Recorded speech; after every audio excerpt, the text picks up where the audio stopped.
Hello नमस्कार दोस्तों, स्वागत है आपका सिविल्स एजुकेशन में। अक्टूबर महीने के करंट अफेयर्स शुरू करने हैं। 1 तारीख, ये 1 अक्टूबर 2022 की पीडीएफ है, इसको करेंगे आज। और सितंबर महीने की जो कंपाइलेशन वीडियो है मैं उसको अपलोडिंग पे लगाया हुआ हूँ। एक्चुअली साइज़ बहुत बड़ा हो जाता है, 10-12 GB का हो जाता है, तो समय लग रहा है उसको अपलोड होने में। शाम तक हो जाएगा, शाम तक आपको मिल जाएगा, ठीक है। और यहाँ पे बैकग्राउंड में वो माता जी रखी हुई हैं, तो गाने आने बज रहे हैं, तो प्लीज़ उस गाने को इग्नोर कर देना। माता जी को इग्नोर मत करना, गाने को इग्नोर कर देना, ठीक है, क्योंकि सब कुछ उन्हीं से चल रहा है। आइए जल्दी से कर लेते हैं। पहला टॉपिक है दादा साहब फाल्के पुरस्कार। 2022 के जो अवार्डी हैं वो घोषित कर दिए गए हैं। आशा पारेख जी हैं, इनको 2022 का दादा साहब फाल्के अवार्ड मिलेगा। इससे पहले जो दादा साहब फाल्के मिला था वो रजनीकांत को मिला था, और उससे पहले, रजनीकांत से पहले, अमिताभ बच्चन साहब को मिला था। इस पुरस्कार की घोषणा कौन करता है? सूचना और प्रसारण मंत्रालय द्वारा ये घोषित किया जाता है। ये मिनिस्ट्री को भी याद रखना, हम लोग जनरली इग्नोर कर देते हैं इसको भी। 68वें राष्ट्रीय फिल्म पुरस्कार के दौरान इस पुरस्कार को दिया जाएगा, ठीक है। ये राष्ट्रीय फिल्म पुरस्कार 68 याद रखना है। इतना क्लियर है। अब देखते हैं थोड़ा दादा साहब फाल्के के बारे में। दादा साहब फाल्के पुरस्कार जो नाम पड़ा है वो इनके नाम पे पड़ा है, धुंडीराज गोविंद फाल्के। इनके बारे में हम लोग राजा हरिश्चंद्र फिल्म जो हम लोग पढ़ते रहते हैं, पहली मूक फिल्म थी, है ना, साइलेंट मूवी थी, इन्हीं के डायरेक्टर थे, इसी मूवी के डायरेक्टर थे धुंडीराज गोविंद फाल्के साहब। इन्हीं के नाम पर इस पुरस्कार का नाम पड़ा। इतना क्लियर। चलिए बाकी यहाँ पे और देख लेते हैं धुंडीराज गोविंद दादा साहब फाल्के के बारे में। थोड़ा बायोग्राफी देख लेते हैं। महाराष्ट्र की इनकी पैदाइशी है, 1870 में इनका जन्म हुआ था। फिल्मों में आने से पहले ये फोटोग्राफर थे, और इन्होंने अपने जीवन में कितना बड़ा नाम कमाया उसके चलते हम लोग इस पुरस्कार को पढ़ रहे हैं। 1913 में भारत की पहली फीचर फिल्म, जिसे मूक फिल्म बोला जाता है, साइलेंट फिल्म थी, राजा हरिश्चंद्र। राजा हरिश्चंद्र के ये डायरेक्टर थे और प्रोड्यूसर भी थे, ठीक है। भारतीय सिनेमा का इनको जनक भी बोला जाता है, याद रह जाएगा इनके बारे में। चलिए दूसरा टॉपिक कीजिए। Zhurong rover. ये रोवर समझते हैं ना? रोवर ये मतलब एक व्हीकल होता है, इसमें पहिए लगे होते हैं। ये जो रोवर है इसका नाम है जुरोंग। ये किस देश का है? ये चाइना का रोवर है। अभी रिसेंट में न्यूज में क्या है, मंगल ग्रह पर अध्ययन करने के लिए इसको उतारा गया है। मंगल ग्रह, मंगल ग्रह याद रखना। और इसने रिसर्च में क्या पाया, अरबों साल पहले आई बाढ़, यानी मंगल ग्रह पे अरबों साल पहले जो बाढ़ आई थी, इसके सबूत इसने दिए हैं, पृथ्वी पे भेजे हैं, ठीक है। तो ये जुरोंग याद रखना। ये चाइना का रोवर है, चाइना का मार्स रोवर है, मार्स यानी मंगल ग्रह। और मंगल ग्रह का जो नॉर्थ हेमिस्फीयर है, नॉर्थ हेमिस्फीयर को यूटोपिया प्लैनेटिया बोलते हैं। इसको भी पूछा जा सकता है कि भी हाल ही में चर्चाओं में रहा शब्द, ऐसे करके पूछ लेगा कि ये क्या है, तो लगा देना ये मंगल ग्रह का नॉर्थ हेमिस्फीयर का नाम है, ठीक है।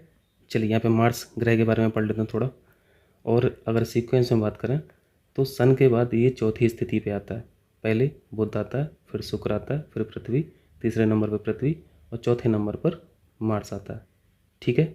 इन सभी चारों प्लानट को इनर प्लानट भी बोलते हैं, आंतरिक प्लानट, आंतरिक ग्रह। इसका जो पृथ्वी से साइज है लगभग आधा साइज है। काफ़ी समानताएं भी मिलती हैं पृथ्वी से, कुछ असमानताएं भी हैं। यहाँ पे समानताएं देखिए। अगर रोटेशन की बात करें, रोटेशन यानी अपने अक्ष पे जो घूमना होता है उसे रोटेशन बोलते हैं। अगर किसी दूसरे का चक्कर लगा रहा है तो उसे रेवोल्यूशन बोलते हैं, जिसे परिक्रमण बोला जाता है। रोटेशन देखिए, मार्स का जो रोटेशन है वो 24.6 आवर है, यानी अपनी अक्ष पर ये लगभग 24 घंटे में घूम जाता है। और वही पृथ्वी अपने अक्ष पर 23.9, इसको भी हम लोग लगभग 24 पढ़ते हैं। तो बहुत ज़्यादा वेरिएशन नहीं है, बहुत ज़्यादा डिफरेंस नहीं है, लगभग मैच करता है, इसलिए ये समानता है। और यहाँ पे समानता वाली बात, यहाँ पे झुकाव देख सकते हैं। इस प्लैनेट का जो इंक्लिनेशन है अपनी अक्ष से वो 25 डिग्री का है। और अर्थ का जो हम लोग पढ़ते हैं, कितना पढ़ते हैं, 23.5 पढ़ते हैं ना। तो 23.5 एग्जैक्ट नहीं होता। 23.5 को आप कैसे लिखेंगे, 23.5 लिखेंगे कि 3 लिखेंगे? 3 लिखोगे, ठीक है, क्योंकि 60 मिनट होता है। 60 मिनट का आधा करोगे तो 30 मिनट आएगा। तो यहाँ पे आपने झुकाव में भी यहाँ पे समानता देख ली, लेकिन रेवोल्यूशन में बहुत फ़र्क है। चूँकि आपको पता है कि मंगल ग्रह पृथ्वी ग्रह से बहुत दूर है। चूँकि आप लोग जानते हैं कि जो भी ग्रह सूर्य से जितना दूरी पे होगा उसको उतना ही ज़्यादा समय लगेगा चक्कर लगाने के लिए। तो मंगल की स्थिति पृथ्वी से दूर है तो मंगल को ज़्यादा समय लगेगा। इसलिए आप देख रहे हैं यहाँ पर मंगल ग्रह जो है वो चक्कर लगा रहा है सन का 687 दिनों में, और पृथ्वी कितने दिन में लगा लेती है, 1 साल में। 365 पढ़ते हो ना, 365 में चक्कर लगा लेती है सन का। तो यहाँ पे आपको रेवोल्यूशन में असमानता दिखाई दे जाती है, क्लियर है। बाकी यहाँ पे क्या फैक्ट है देखिए, इसको रेड प्लैनेट भी बोला जाता है, ये रेड दिखता है। वो मूवी देखी है आपने, हाँ, जॉन कार्टर। जॉन कार्टर में तो आप सतह से उनके दोनों मून्स भी देख सकते हो। मून्स के नाम क्या है, फोबोस और डीमोस, हम लोग पढ़ते रहते हैं, है ना। तो रेड प्लैनेट बोलने का कारण क्या है, ये रेड क्यों दिखता है, क्योंकि जो मार्स की चट्टान है उन चट्टानों में आयरन का ऑक्सीडेशन बहुत ज़्यादा मात्रा में हो चुका है, इसलिए वो लाल पड़ गई हैं। और ओलंपस मॉन्स ये क्या है, ये सौरमंडल का सबसे बड़ा ज्वालामुखी है जो इसी पे स्थित है, मार्स प्लैनेट पे स्थित है, तो इसको भी ध्यान रखना। फोबोस और डीमोस हम लोग जानते हैं ये मार्स ग्रह के 2 चंद्रमा हैं, 2 मून हैं। हो जाएगा, ये इतनी बातें थी यहाँ पे। चलिए वर्ल्ड हार्ट डे पढ़ लेते हैं, विश्व हृदय दिवस। अच्छा, होमवर्क में बताइए कैंसर डे को कब मनाते हैं, विश्व कैंसर डे, कमेंट करके बताइएगा, ठीक है। ऑब्जेक्टिव क्या है, हृदय रोग को रोकना, इसकी रोकथाम और इसके प्रभाव के बारे में अवेयर करना, लोगों को जागरूक करना। 2022 की जो थीम है वो है use heart for every heart, use heart for every heart. 19 सितंबर को इसको ऑब्जर्व किया जाता। अच्छा, एक और होमवर्क करिए, मेन पंपिंग चैम्बर कौन सा होता है, हार्ट का मेन पंपिंग चैम्बर बता देंगे ना, कि बता दें जल्दी से। चलिए सीख लेते हैं, जल्दी से सीख लेते हैं। यहाँ पे देखिए, हार्ट के 4 चैम्बर होते हैं, 4 चैम्बर पढ़ते हो ना, पहला चैम्बर, दूसरा चैम्बर, तीसरा और चौथा। ए हार्ट की लेफ्ट साइड है और ए राइट साइड है। पहले चैम्बर को बोला जाता है लेफ्ट ऑरिकल, ये मेरी पेंसिल ठीक से चल नहीं रही है आज। और जो दूसरा चैम्बर है इसको बोला जाता है लेफ्ट वेंट्रिकल, पढ़ते हो ना। उसी तरह ये तीसरा जो चैम्बर है ये राइट वेंट्रिकल है, और चौथा जो चैम्बर है उसे बोलते हैं राइट ऑरिकल। अब इसके बारे में यहाँ पे पूरी डिटेलिंग नहीं कर सकते हैं, अभी बस इतना ही सीख लीजिए। ये जो लेफ्ट साइड आपको दिख रहा है, हार्ट का जो लेफ्ट साइड होता है वही मेन पंपिंग चैम्बर होता है। और अगर इसमें भी पूछा जाए कि मेन पंपिंग चैम्बर कौन सा होता है, तो आप लेफ्ट वेंट्रिकल मारेंगे, ठीक है। यहीं से ब्लड सप्लाई होता है पूरी बॉडी में, लेफ्ट वेंट्रिकल से। तो जब लेफ्ट वेंट्रिकल से पूरी बॉडी में ब्लड सप्लाई हो रहा है तो ये ब्लड कैसा रहेगा, ऑक्सीजनेटेड रहेगा या फिर डीऑक्सीजनेटेड रहेगा, यह शुद्ध रक्त रहेगा, ऑक्सीजनेटेड रहेगा, ठीक है। यहाँ पर देखिए, महान क्रांतिकारी भगत सिंह की जयंती, 115वीं जयंती अभी सेलिब्रेट की गई है 28 सितंबर को। 28 सितंबर याद रखना है। इसी अवसर पर चंडीगढ़ एयरपोर्ट का नामकरण भी हो गया है भगत सिंह के नाम पर। अब नाम बदल गया है, चंडीगढ़ एयरपोर्ट नहीं है, अब भगत सिंह एयरपोर्ट है, ठीक है। अब यहाँ पे देखते हैं भगत सिंह साहब का जो कंट्रीब्यूशन रहा है और इनकी जो एक्टिविटी रही है स्वतंत्रता आंदोलन में, उनको देखते हैं। एचआरए यानी हिंदुस्तान रिपब्लिकन एसोसिएशन, एचआरए के सदस्य बने 1924 में। इसको बनाया किसने था, सचेंद्र नाथ सान्याल द्वारा इसको शुरू किया गया था। और जो इसके जो मेन ऑर्गेनाइजर थे, मुख्य आयोजक थे, वो चंद्रशेखर आज़ाद साहब थे, ठीक। ये 1924 में हुआ। 1925 में नौजवान सभा का गठन किया भगत सिंह साहब ने। यह एक उग्रवादी संगठन था। फिर एक साल बाद 1926 में सोहन सिंह जोश के साथ श्रमिक और किसान पार्टी की स्थापना की। ये सब प्रीलिम में मिलेंगे फैक्ट, है ना, ये हम लोग पढ़ते रहते हैं, आते रहते हैं। फिर 1927 में काकोरी कांड में ये संलिप्त होने के आरोप में इनको पहली बार गिरफ्तार किया गया। फिर एक साल बाद 1928 में एचआरए जो संस्था थी, हिंदुस्तान रिपब्लिकन एसोसिएशन, इन्होंने इसका नाम चेंज करके एचएसआरए कर दिया। यानी ये जो एस शब्द था, सोशलिस्ट समाजवादी शब्द को भी जोड़ दिया 1928 में। 1930 में चंद्रशेखर आज़ाद साहब मृत्यु हो गई थी। इनकी मृत्यु के साथ ही एचएसआरए भी ख़त्म हो गया, इसकी भी मृत्यु हो गई। फिर आगे इन्होंने क्या किया, 1928 में आप लोगों को पता है साइमन कमीशन भारत आया था, तो इसके विरोध में लाला लाजपत राय साहब की मृत्यु हो गई थी लाठियों से मार मार के, है ना। तो इसी का बदला लेने के लिए एक एसपी हुआ करते थे उस टाइम पे, superintendent of police, James A Scott, इनकी हत्या की साजिश की गई। लेकिन गलती से ये तो नहीं मरा, ये मर गया, जेपी सैंडर्स मारा गया। इसी को बोलते हैं लाहौर षड्यंत्र केस। इसी में फाइनली फिर भगत सिंह साहब को कन्विक्ट किया गया था, दोषी ठहराया गया था और फांसी दे दी गई थी। एक केस में और उनको दोषी साबित किया गया था, वो देखते हैं अभी।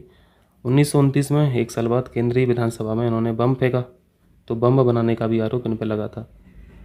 तो एक लाहौर षड्यंत्र केस हुआ 1929 का, और दूसरा केस हुआ बम के निर्माण के दोषी। इन दोनों में इनको दोषी पाया गया।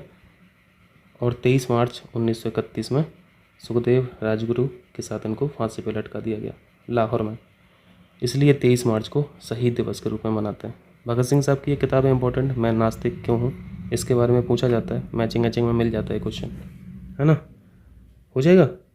चलिए आइए यहाँ देखिए, दुनिया की सबसे बड़ी Sanskrit dictionary. World largest encyclopedia dictionary. देखते हैं यहाँ पे क्या है। इस पे काम होना शुरू हुआ था 1948 में। काम किसने शुरू किया था? एक बहुत बड़े लिंग्विस्ट और संस्कृत के प्रोफेसर थे, उनका नाम था SM काटरे। इनका नाम इंपॉर्टेंट है, ठीक है। इस डिक्शनरी से, डिक्शनरी के बारे में नहीं पूछा जाएगा तो हिस्ट्री में क्वेश्चन बना के इनके बारे में पूछा जाएगा। तो ये 1948 में काम हुआ इस डिक्शनरी को बनाना और 2022 में फाइनली ख़त्म हुआ। और 1948 से लेके 2022 तक 20 लाख यहाँ पे संस्कृत शब्दों को इस डिक्शनरी में कंपाइल किया गया, संकलन किया गया। यानी इस डिक्शनरी में 20 लाख शब्द हैं संस्कृत भाषा के, ठीक है। ये जो SM काटरे साहब थे, इनके बारे में ये जान लीजिए। ये प्रोफेसर थे डेक्कन कॉलेज के, department of modern linguistic, linguistic यानी भाषा। और ये जो काम किया है अभी, ये जो डिक्शनरी बनाने का काम किया, वो उसी कॉलेज ने किया है, Deccan college of post graduate and research institute, ये पुणे में है। हो जाएगा। तो इस डिक्शनरी के बारे में याद रखना, 20 लाख शब्दों को कंपाइल किया गया है संस्कृत भाषा के। चलिए कमेटी के बारे में पढ़ते हैं। क्रीट पारिक समिति। अभी हाल ही में नेचुरल गैस के प्राइस को रिव्यू करने के लिए किस समिति का गठन किया गया? क्रीट पारिक समिति। लगा देना आंसर। नेचुरल गैस के प्राइस को उन्होंने रिव्यू किया है। गैस के प्राइस जो है ना, वो साल में 2 बार तय किए जाते हैं सरकार के द्वारा, यानी हर 6 महीने में रिव्यू किया जाता है और मूल्य को यहाँ पे डिसाइड किया जाता है, 1 अप्रैल को और हर साल की 1 अक्टूबर को, ठीक है। और क्रीट पारिक साहब ये फॉर्मर प्लानिंग कमीशन के मेंबर भी रहे हैं। हो जाएगा। आइए नेक्स्ट करते हैं। कार्ल गुस्ताफ M4, ये क्या है? एक हथियार है, मल्टी रोल वेपन सिस्टम है। अभी भारत में बनने वाला है, ये भारत में बनेगा क्योंकि विनिर्माण इकाई को ओपन कर दिया गया है। ये एक छोटा सा रॉकेट लॉन्चर की तरह है, मैं इमेज लगा दूंगा अगर समय मिलेगा तो। और इसके बारे में जो इसकी खूबी है, capable of neutralize tanks, tanks को न्यूट्रलाइज कर सकता है। इस हथियार को स्वीडिश डिफेंस कंपनी बनाती है और अभी भारत में बनेगा, भारत में स्थापित की जा रही है मैन्युफैक्चरिंग यूनिट, ठीक है। तो यही तो मेक इन इंडिया है। मेक इन इंडिया सक्सेस होता हुआ आपको दिखाई दे रहा है। ये सब एग्जाम्पल आप मुख्य परीक्षा में लिखना मेक इन इंडिया के, तो फिर देखिए कितना मस्त नंबर आता है। चलिए यहाँ वाला देखिए जल्दी से, सारे इंपॉर्टेंट हैं यहाँ पे। किस टाइगर रिजर्व में बौद्ध गुफाओं और स्तूपों की खोज की गई है? बांधवगढ़ टाइगर रिजर्व, मध्य प्रदेश का ये टाइगर रिजर्व है। इंडियन टूरिज्म स्टैटिस्टिक्स 2022 के अनुसार भारतीयों का सबसे पसंदीदा पर्यटन देश कौन सा रहा? सबसे ज़्यादा भारत से लोग कहाँ पे गए हैं? यूनाइटेड अरब अमीरात में गए हैं। ये 2021 का डेटा है, ठीक। रिपोर्ट अभी आई है। ISA यानी इंटरनेशनल सोलर अलायंस, अंतर्राष्ट्रीय सौर गठबंधन की स्थापना। COP20, जल्दी से बताइए। COP21 ना, COP21 फ्रांस, फ्रांस जन्म स्थली है इसकी। 2015 में स्थापना हुई थी, हेडक्वार्टर गुरुग्राम हरियाणा। और इसी तरीके से COP26 में भी एक संस्था की स्थापना हुई है, नाम बताएंगे? इसी से मिलती जुलती है वो भी, उसका नाम बताइए कमेंट करके, ठीक है। समाचारों में रहा ICAO यानी अंतर्राष्ट्रीय नागरिक उड्डयन संगठन, इसका हेडक्वार्टर कहाँ पे? मॉन्ट्रियल कनाडा में, ठीक है। तो ये करंट अफेयर्स थे आज के। मिलते हैं 2 तारीख में, इसको कीजिए, ठीक है। और मैं अभी तक तो नहीं बोला हूँ आप लोगों से, लेकिन अब मैं बोलना चाहता हूँ क्योंकि अब ज़रूरत है, वास्तव में ज़रूरत है सर्वाइवल के लिए, सिविल्स एजुकेशन के लिए। प्लीज़ इसको शेयर किया कीजिए, प्लीज़ सारे वीडियोस को शेयर किया कीजिए, क्योंकि आप ही लोगों के हाथ में है अब सिविल्स एजुकेशन का भविष्य, ठीक है भैया। तो चलते हैं, फिर मिलते हैं 2 तारीख में। बहुत बहुत शुक्रिया आप लोगों का।